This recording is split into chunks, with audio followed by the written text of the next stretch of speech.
Hello, and welcome to Modern Book Report. I'm your host, Greg, and today we'll be talking about At the Mountains of Madness by H.P. Lovecraft, originally published in 1936.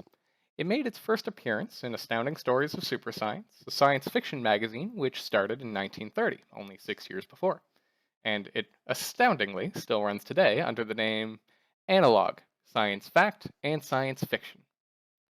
At the Mountains of Madness was the first of Lovecraft's work to show up in Astounding Stories, which was due in part to being turned down 5 years prior for entry in Weird Tales, where his work was usually published at the time. Since then, it has been republished a plethora of times. In my case, I read the definitive edition by the Modern Library, which was published in 2005. Was it worth it to dig up this old gem? Or by today's standards, should we have left it in the ground? Let's find out and get to the review. Before we get started, let me take you through how my rating system works. We'll be talking about three key points: plot, characters, and setting. Each one will be rated 1 through 5. A low score in one area does not necessarily mean the novel was bad, though, just that it wasn't strong in that aspect. A low score across the board, on the other hand, might mean it's something to avoid. I will also go over the difficulty of the novel, though this is more subjective and won't affect the total rating. With that being said, let's get started. At the Mountains of Madness takes us into the uncharted Antarctic with a team of explorers through the perspective of Dr. William Dyer. The opening paragraph lets you know exactly what you're in for and is one of the most foreboding intros I have ever read. You are immediately warned by Dr. Dyer to let sleeping dogs lie and to not chase discovery at those mountains of madness. It was this intro that pulled me in more than anything else over the course of the story, so I figured I would share part of its opening paragraph. I am forced into speech because men of science have refused to follow my advice without knowing why. It is altogether against my will that I tell my reasons for opposing this contemplated invasion of the Antarctic, with its vast fossil hunt and its wholesale boring and melting of the ancient ice cap, and I am the more reluctant because my warning may be in vain. Doubt of the real facts, as I must reveal them, is inevitable. Yet, if I suppressed what will seem extravagant and incredible, there will be nothing left.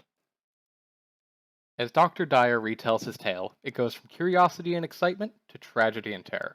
A portion of his team, headed by Dr. Lake, quickly discovers a creature that existed long before mankind and has yet to be catalogued. As anyone who realizes they're reading a horror novel could guess, communication with Dr. Lake's outpost is soon lost. This sends Dr. Dyer and a few of his colleagues, including Danforth, on a rescue mission, initially believing their colleagues have been taken over by a snowstorm. The scene when they reach that camp, in my mind, is where the terror peaks throughout the whole story, though I will leave the details for you to read. They continued past the camp to explore the mountains where the creatures came from, and leads to world building for the next few chapters. Unfortunately, I do find myself somewhat let down by the ending in comparison to the build up that was given, but overall, it fits the story pretty well. With all this in mind, I give the plot a 3.5 out of 5, as it does do what it sets out to do, though at points it does feel more like a vehicle to build a larger universe. In combination with the lackluster ending and that exploration stories were prevalent throughout all of early literature, it's not the strongest pillar of this particular novel, though we will get to that shortly. I initially didn't expect much from the cast of characters, as they were just a group of scientists, though they quickly grew on me. Lovecraft portrayed their morbid curiosity perfectly, and in the face of danger, be it the tundra or an unknown eldritch being, Dr. Dyer and Danforth couldn't keep themselves from pressing onwards, until it finally got the best of them. You couldn't blame them either, as this would have been one of the greatest discoveries of both biology and archaeology the world had ever seen, and it's their passion to tell the world about that drives them. Now, I can't go into Lovecraftian characters without going over two things: sanity and monsters. Lovecraft plays with both the minds of his reader and the minds of his characters throughout the novel, including one of the research team winding up in a mental hospital by the end. The images that led to this are undescribed, which is what makes Lovecraft's work as a horror writer so good, as he lets your mind create that horror for you. It's like everyone gets their own personalized monster, which is neat. I think I'll call mine Jim. The creatures that we do get described, on the other hand, are left in great detail. As long as you can follow the terms used, you will have a near perfect image of what Lovecraft wanted to put in your head, and you'll wish it hadn't. Not to mention, use of phrases like near indestructible are good at hammering the point home. This leads me to give the characters a 4 out of 5, the only thing keeping it from a higher score being a lack of much character growth, though it doesn't take away much from the main story.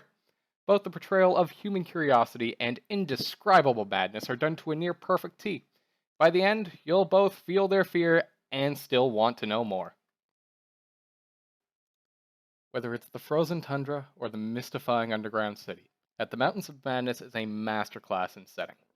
Even before the plot really starts rolling, you already feel the danger of the tundra and how nature itself is the character's first obstacle to overcome.